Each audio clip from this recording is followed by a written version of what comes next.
ఎడారిలో మండుతున్న సూర్యుడు. ఒకవైపు ఎడతెగని కొరడా దెబ్బల శబ్దాలు, మరోవైపు ఆ, గడ్డికోసం వెతుకుతూ మట్టితో ఇటుకలు చేస్తూ అలిసిపోయిన బానిసల ఆర్తనాదాలు. అంటే ఇదంతా ఊహించుకుంటేనే ఒక రకమైన భయం వేస్తుంది కదా. అవును, నిజమే. చాలా భయంకరమైన దృశ్యమది. మన కళ్ల ముందు కదలాడే ఈ దృశ్యం కేవలం ఒకనాటి చరిత్ర మాత్రమే కాదు అనిపిస్తుంది నాకు. మానవ మనుగడలో ఎప్పుడైనా సరే కఠినమైన వ్యవస్థలు, తీరని అప్పుల భారాలు, అసలు ఎప్పటికీ మారని పరిస్థితులు మనుషులను బానిసల్లా అణిచివేస్తున్నప్పుడు కలిగే ఒక మానసిక వేదన ఇది. ఖచ్చితంగా. మ్మ్. ఈ రోజుల్లో కూడా చాలామంది అలాంటి భారాన్నే మోస్తున్నారు కదా. అవును, దేవుడు మన పక్షాన పనిచేయడం ప్రారంభించాడు, ఇక పరిస్థితులు చక్కబడతాయి అని ఆశించిన మరుక్షణమే అంతా తలకిందులైపోతే ఎలా ఉంటుంది? దేవుని జోక్యం జరిగిన వెంటనే ఆ స్వేచ్ఛ రాకపోగా ఉన్న పరిస్థితులు మరింత ఎందుకు దిగజారుతాయో అనే ఈ సంక్లిష్టమైన విషయాన్ని ఈరోజు మనం లోతుగా పరిశీలిద్దాం. చాలా మంచి టాపిక్ ఇది. ఎందుకంటే మనం ఇప్పుడు అధ్యయనం చేస్తున్న ఈ ప్రాచీన గ్రంథాలలోని వాక్యాలను, ముఖ్యంగా నిర్గమకాండంలోని 5వ అధ్యాయంలో జరిగిన సంఘటనలను మనం గమనిస్తే కదా, ఖచ్చితంగా ఇదే ప్రశ్న మనందరికీ ఎదురవుతుంది. అవును, బైబుల్ గ్రంథాన్ని ప్రతిరోజూ అధ్యాయాల వారీగా మనం ధ్యానిస్తున్న ఈ సిరీస్లో ఇది మన 61వ డీప్ డైవ్. ఈ ప్రయాణంలో దేవుని వాక్య సత్యాలను మరింత సులభంగా అర్థం చేసుకునే ప్రయత్నం చేద్దాం. బేసిక్గా దేవుని వాక్యాన్ని ఇలా వచనాల వారీగా లోతుగా అధ్యయనం చేయడమంటే కేవలం కొన్ని చారిత్రక కథలను తెలుసుకోవడం కాదు గదా. ఖచ్చితంగా కాదు.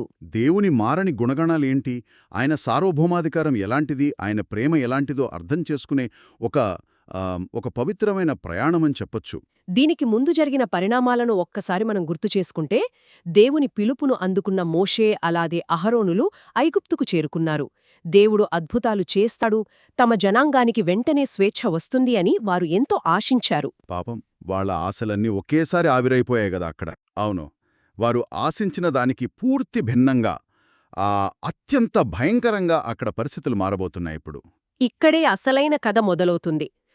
1వ వచనం నుండి చూస్తే, మోషే అహరోనులు నేరుగా ప్రపంచంలోనే అప్పట్లో అత్యంత శక్తివంతుడైన ఫారో ముందు నిలబడ్డారు. ఫారో అంటే అప్పటి ఐగుప్తీయుల దృష్టిలో సూర్యభగవానుని ప్రతిరూపం కదా. అవును, సాక్షాత్తూ దేవుడు అనుకునేవాళ్లు ఫరోని.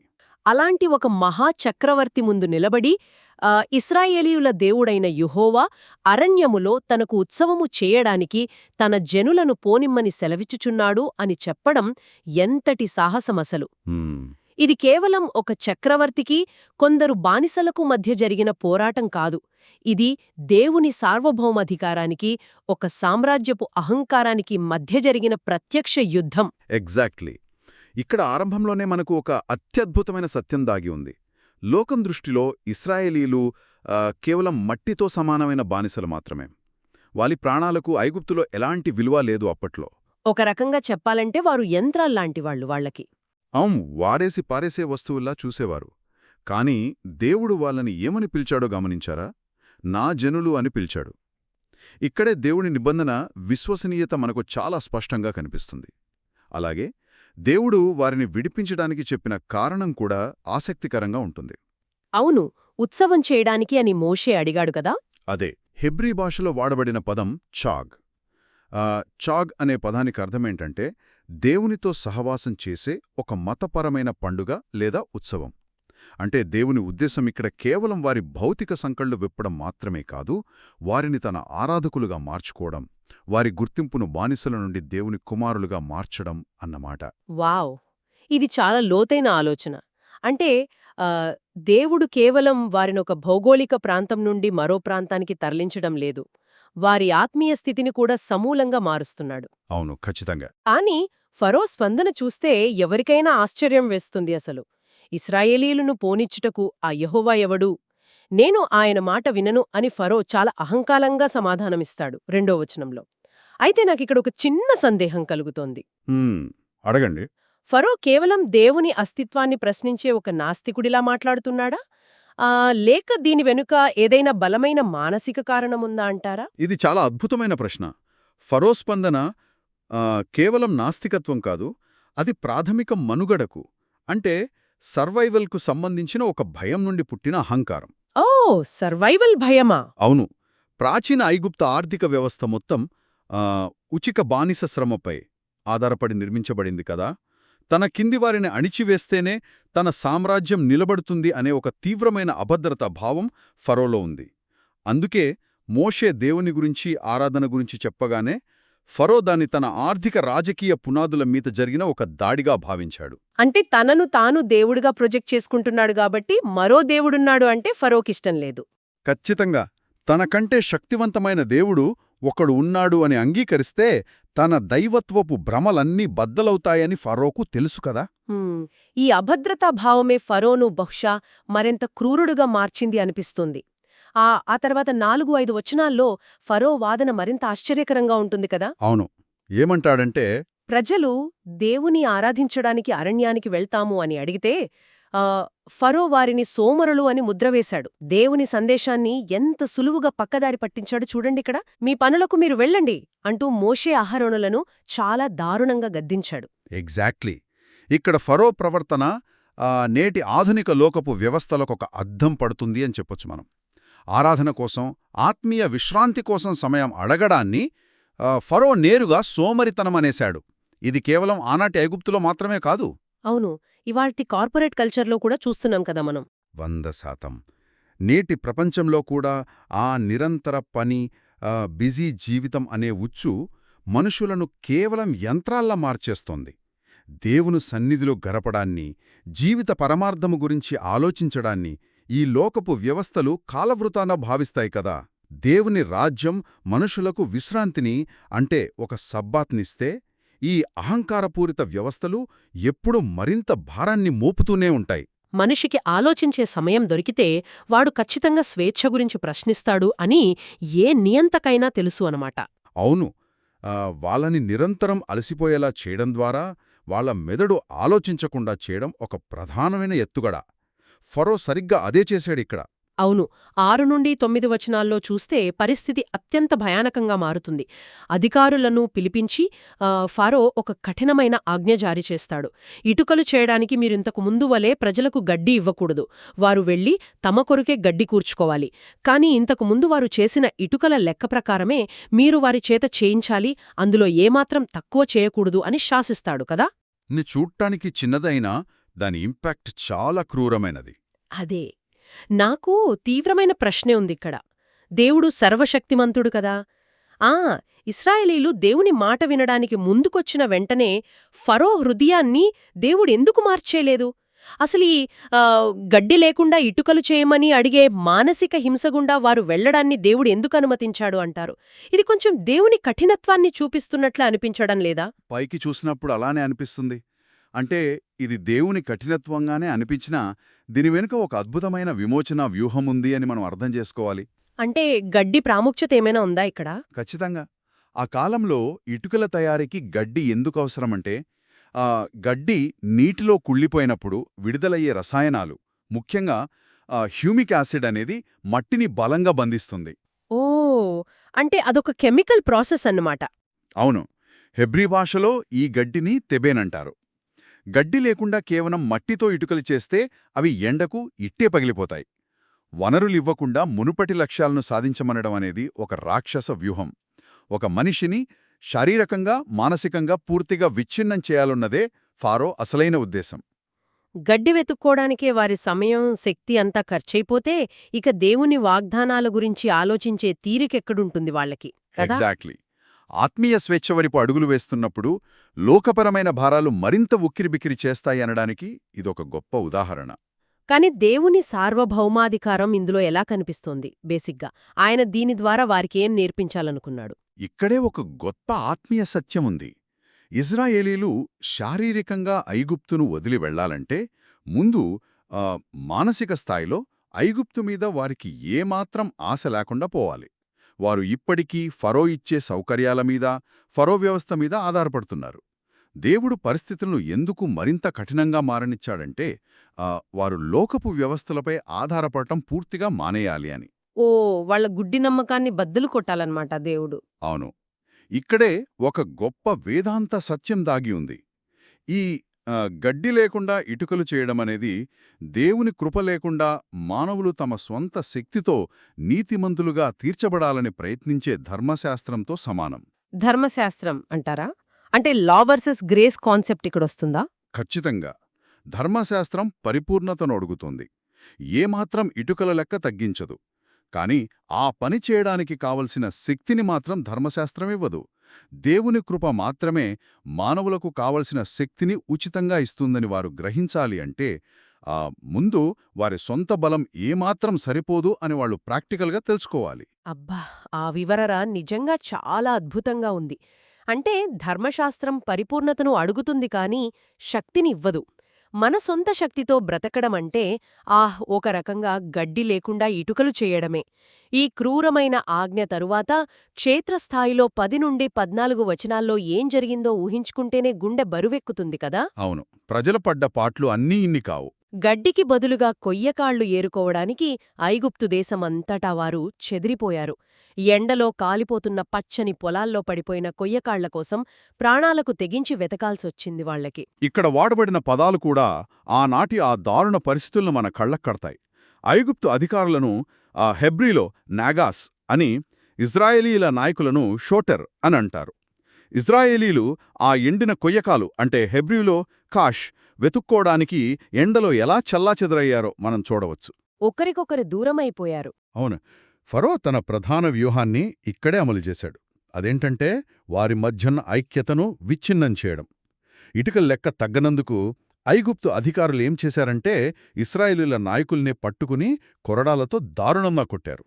ఆ నాయకులు కొరడాదెబ్బలు తింటున్నప్పుడు ఒక చిత్రమైన మానసిక సంఘర్షణ మొదలవుతుందిక్కడ. 15 నుండి 21 వచనాల వరకు మనం చదివితే, శ్రమలు వచ్చినప్పుడు సాధారణంగా న్యాయం చేసేవారి దగ్గరకు లేదా దేవుని దగ్గరకు వెళ్ళాలి ఎవరైనా. కానిక్కడ ఇశ్రాయేలీల నాయకులు నేరుగా తమను హింసిస్తున్న ఫరో దగ్గరకే న్యాయం కోసం వెళ్లారు. అదొక ఐరనీ అని చెప్పొచ్చు. అవునా? నీ దాసులతో ఎందుకిట్లు జరిగించుచున్నావు? మమ్మల్ని కొడుతున్నారు, తప్పు నీ జనులదే కదా అని వాళ్ళు ఫరోనే వేడుకున్నారు. వాళ్లు నా పరిస్థితికి తీసుకొచ్చిందే ఫరో అయినప్పుడు వాళ్ళు మళ్ళీ ఆ నియంత్ర దగ్గరికి ఎందుకు వెళ్ళినట్లు? అసలు వాళ్ల మైండ్ సెట్ ఏంటప్పుడు? ఈ ఘట్టం ఆ మానవ నైజంలోని ఒక చేదు వాస్తవాన్ని, అత్యంత సున్నితమైన మానసిక స్థితిని బట్టబయలుచేస్తుంది అని చెప్పొచ్చు. దీన్నే మనం ఆధునిక మానసిక పరిభాషలో చెప్పాలంటే విపత్కర పరిస్థితుల్లో పనిచేసే మనుగడ ప్రవృత్తి, అంటే సర్వైవల్ మోడ్ లేదా ట్రామా బాండింగ్ అనవచ్చు. ట్రామా బాండింగ్ చాలా కరెక్ట్ పదం. ప్రాణభయంతో పోరాడుతున్నప్పుడు మనుషులు సహజంగానే వివేకాన్ని కోల్పోతారు. ఉపశమనం కోసం తమను ఏ వ్యవస్థ అయితే నాశనం చేస్తుందో, ఎవరి వల్ల అయితే తాము బానిసలుగా మారామో మళ్ళీ అదే వ్యవస్థతో రాజీ పడటానికి ప్రయత్నిస్తారు. ఆ వ్యవస్థ దయాదాక్షిణ్యాలపైనే ఆధారపడతారు. ఫెరోను నీ దాసులోము అని వాళ్లు పిలవడం గమనించారా? అవును, ఆ మాట ద్వారా వారు భౌతికంగా మాత్రమే కాదు, మానసికంగా కూడా ఆ నియంతృత్వానికి ఎలా లొంగిపోయారో మనకు స్పష్టంగా అర్థమవుతుంది. కాని ఫరో ఏమాత్రం కనికరించలేదు కదా వాళ్ళని. మీరు సోమరులు, మీకు గడ్డి ఇవ్వబడదు గాని మీరు ఇటుకల లక్క అప్పగించాలి అని అత్యంత కఠినంగా వారిని అవమానించి పంపించేశాడు. అప్పుడు వాళ్లకు వాస్తవం బోధపడింది బహుశా. అవును, కళ్ళు తెరుచుకున్నాయి వాళ్లకి. ఈ వ్యవస్థలో తమకు ఎప్పటికీ న్యాయం జరగదని వాళ్లకప్పుడే అర్థమైందే. కాని ఇక్కడే మరో విషాదం చోటు చేసుకుంది. ఫరో దగ్గరనుండి వస్తూ ఆ దారిలో ఉన్న మోషే అహరోనులను చూసి ఆ నాయకులు తీవ్రంగా నిందించారు. ఖచ్చితంగా మనుషులు తమకు న్యాయం జరగనప్పుడు ఆ కోపాన్ని దారి మళ్లించడం, దీన్నే మిస్డైరెక్టెడ్ యాంగర్ అంటాం. ఇది సహజంగా జరిగే ప్రక్రియే. తీవ్రమైన భయం మనుషులను ఎలా గుడ్డివారిగా చేస్తుందో ఇది స్పష్టం చేస్తుంది. తమ శ్రమలకు అసలు కారణమైన ఫరోను ఎదిరించలేక తమ కళ్ల ముందే ఉన్న దేవుని సేవకులను నిందించారు వాళ్ళు. అవును, ఫరో ఎదుట మమ్మును అసహ్యులనుగా చేసి మమ్ము చంపుటకై వారి చేతికి కత్తిచ్చితిరే అంటూ మోషేను పాపం శాపనార్థాలు పెట్టారు. పరిస్థితులు ప్రతికూలంగా మారిన వెంటనే దేవుని వాగ్దానాలను, ఆయన అద్భుతాలను ఎంత త్వరగా మర్చిపోతారో కదా జనాలు. ఇది చూపిస్తుంది వారి కోపం అర్థం చేసుకోదగినదే. వారు అనుభవిస్తున్న బాధ అలాంటిది. మరి ఆ నిందలు మోషేను ఎంతగానో కుంగదీశాయి. 22, 23 వచనాల్లో బైబిల్ మొత్తంలోనే అత్యంత ఉద్వేగభరితమైన ప్రార్థనల్లో ఒకదాన్ని మనం చూస్తామిక్కడ. మోషే దేవుని పాదాల దగ్గర పడిపోయి, ప్రభువా, నీవెందుకు ఈ ప్రజలకు కీడు చేసితివి? నన్నెందుకు పంపితివి? నేను నీ పేరిట మాటలాడ్డానికి ఫరో యొద్దకు వచ్చినది మొదలుకొని అతడు ఈ ప్రజలకు కీడే చేయుచున్నాడు. నీవు నీ ప్రజలను ఏమాత్రం విడిపించలేదే అని మొరపెట్టాడు. నేనొక నాయకుడి దృష్టికోణం నుండి ఆలోచిస్తే కదా, మోషే పరిస్థితి వర్ణనాతీతమసలు. అవును, రెండు వైపుల ఒత్తిడి అతనికి. అతను ఒకవైపు ఫరోను ఎదిరించలేడు, మరోవైపు తన సొంత ప్రజల నిందలను భరించలేడు. అసలు దేవుడు ఈ పరిస్థితికి ఎందుకు అనుమతించాడు అని మోషే స్వయంగా కన్నీళ్లతో ప్రశ్నిస్తున్నాడు దేవుణ్ణి. ఆ ప్రశ్నే ఈ అధ్యాయం మొత్తానికి ప్రాణమని చెప్పాలి. మోషే హృదయవేదన ఇక్కడ మనకు స్పష్టంగా కనిపిస్తుంది. హెబ్రీ భాషలో మోషే ఇక్కడ వాడిన పదం రా ఆ. ఆ రా ఆ అంటే తీవ్రమైన కీడు లేదా హాని అని అర్థం. తాను ఏ దేవుణ్ణి అయితే విశ్వసించి ఐగుప్తుకు వచ్చాడో ఆ దేవుడే ఈ హానికి కారణం అయ్యాడేమో అన్న గందరగోళం అతడి మాటల్లో మనకు వినిపిస్తుంది.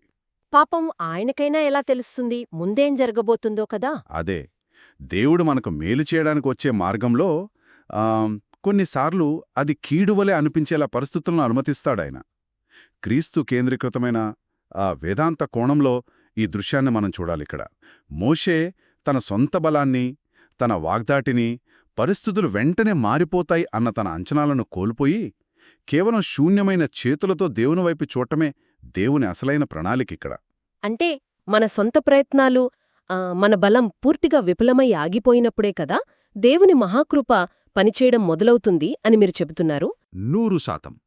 దేవుని సార్వభౌమాధికారం వ్యక్తమయ్యేది ఆ మానవులు నిస్సహాయులై నిలబడిన చోటే అని మనం మర్చిపోకూడదు. పాపమనే ఐగుప్తులో, మరణమనే ఫరో చేతిలో బందీలుగా ఉన్న మానవాళిని విడిపించడానికి ఆ క్రీస్తు కూడా ఇదే విధంగా శ్రమలనుభవించాడు కదా శిలువపై. అవును, నిజమే. మనకందరికీ ఒక ఇటుకల లెక్క ఉంది. పరిపూర్ణతను అడిగే ఆ భారాన్ని, ఆ పాపపు భారాన్ని మనం మోయలేము. క్రీస్తు శిలువలో ఆ ఇటుకల భారాన్ని, అనగా ఆ పాపపు వెలను సంపూర్ణంగా తన ప్రాణంతో చెల్లించాడు. బాహ్య పరిస్థితులు ఎంత ప్రతికూలంగా ఉన్నా సరే దేవుని మంచితనం, ఆయన విశ్వసనీయత ఎన్నటికీ మారవు అని ఈ అధ్యాయం మనకు బలంగా బోధిస్తుంది. అద్భుతం. మనం ఈ వచనాలను లోతుగా అధ్యయనం చేస్తున్నప్పుడు ఒక కొత్త ఆత్మీయ కోణం ఆవిష్కృతమవుతోంది నాకు. ప్రతిరోజూ దేవుని వాక్యాన్ని ఇలా వచనాల వారీగా ధ్యానించడమంటే కేవలం కొత్త జ్ఞానాన్ని సంపాదించడం కాదు కదా. ఇది దేవునితో మన బంధాన్ని, ఆయన పట్ల మనకున్న విశ్వాసాన్ని ఎలా పునర్నిర్మిస్తోందో ఈరోజు చాలా స్పష్టంగా అర్థమైంది. ఖచ్చితంగా. ఈ అధ్యాయం కేవలం పరాజయం గురించి చెప్పేది కాదు. బేసిగ్గా రాబోయే ఒక గొప్ప విమోచనకు, ఆ మహావిజయానికి ఒక నాంది మాత్రమే. దేవుడు మానవాళి ఎదుర్కొనే ప్రతికూల పరిస్థితుల ద్వారా తన అపారమైన ప్రేమను, కృపను ఎలా వ్యక్తపరుస్తాడో ఇది మనందరికీ నేర్పుతుంది. అవును. వాక్యాధ్యయనమనేది ఎప్పుడూ ఒక అంతిమ గమ్యంగా నిలిచిపోకూడదు. అది దేవుని గురించి మరింత ఎక్కువగా తెలుసుకోవడానికి, ఆయనతో మన సంబంధాన్ని అంటే మన రిలేషన్షిప్ని పెంపొందించుకోవడానికి ఒక మార్గంగా ఉండాలి. అంటే ఒక సాధనంగా వాడుకోవాలి అంటారు. అవును. రోజంతా ఈ సత్యాలను మనస్సులో మనం ధ్యానించడం ద్వారా ఆలోచన విధానంలో ఒక అద్భుతమైన మార్పొస్తుంది. దేవుని మీద సంపూర్ణంగా ఆధారపడటం నేర్చుకున్నప్పుడు ఖచ్చితంగా మన ప్రార్థనా జీవితం రూపాంతరం చెందుతుంది. భౌతిక పరిస్థితులు ఎలా ఉన్నప్పటికీ దైవికమైన విశ్రాంతిని హృదయంలో అనుభవించడం అప్పుడు మాత్రమే సాధ్యమవుతుంది.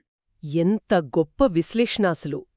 మానవులు కష్టాల సుడిగుండంలో ఉన్నప్పుడు, లోకం గడ్డి లేకుండా ఇటుకలు చేయమని హింసిస్తున్నప్పుడు ఆ భారాన్ని మోస్తూ అలిసిపోవాల్సిన అవసరం లేదు.